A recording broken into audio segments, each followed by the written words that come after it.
wekedde ku ssaawa emu ey'okumakya n'enkooko n'oluggi nga taggulawo, n'eziramu n'enkooko n'oluggi nga taggulawo. Ne mpitako abasomesa abamu ne bajja ne basamba oluggi, bamusanze ku buliri nga yafudde dda. Abadde mukama wange ate ng'alinga taata wange. Mukama waffe abadde atukulira tubeera naye nga mukwano gwaffe mwenyine n'akubulira kino nakyo nokola bw'oti atugenzeeko. Atufuddeko bambi, atufuddeko nga ye omuntu omukulu najja nakubulira nagamba munnange kino kitwale bw'oti na bw'oti. Kyokoze kibi leero, kino kyuseemu nga yatuyamba, nga yatubeererawo bambi. Bannange yatubeererawo. Mukama muwe ekiwummulo ekirungi, atambule emirembe. Mwagaza kutambula obulungi, agende bulungi. Atukulira ffenna ba wansi. Nange mbaddeko omusirikale ku St. Kalembe awo myaka 12. Nabadde navaayokko. Ne Mr. Kinje talina buzibu bwonna bwambi kubanga gye namaze nga nkola nabo. Ziba ziwera ssaawa nga 3:00 netutandika okuwulira amaloboozi agalaga nti waliwo obuzibu ku administration block, nga waliwo abakaaba naye ate nga bafuba okulaba nga tebawawaaza amatu g'abantu.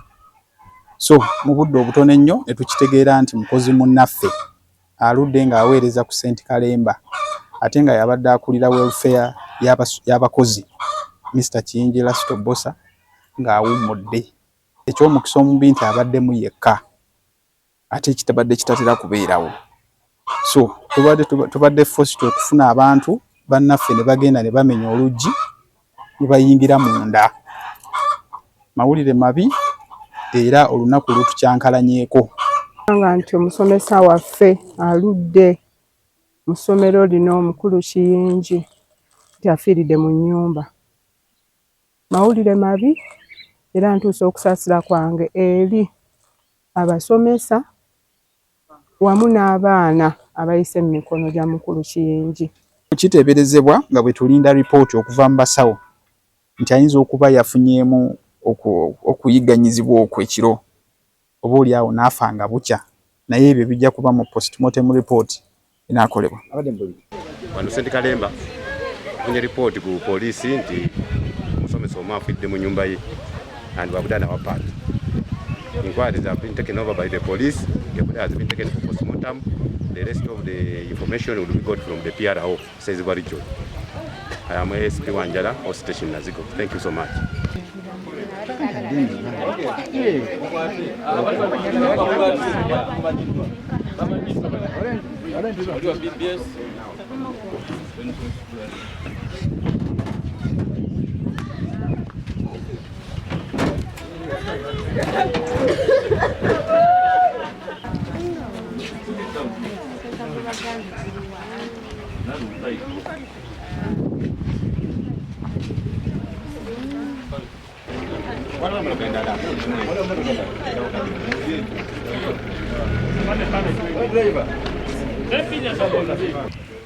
Afande ni abadatu sulete.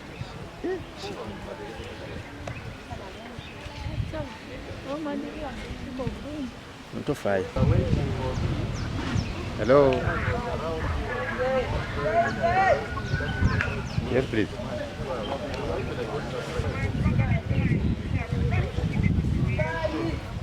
Mulabe nga mukihandolinga, mumulabe mumutagende. Mumutagende.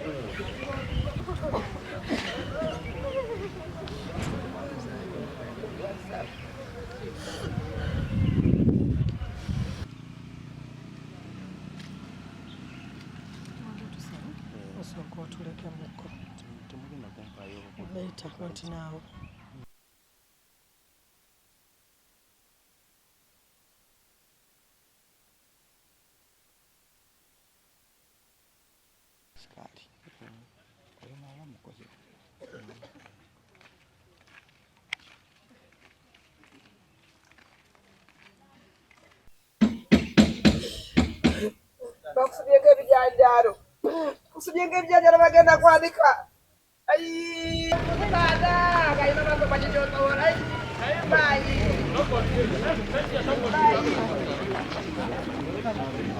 Bayi.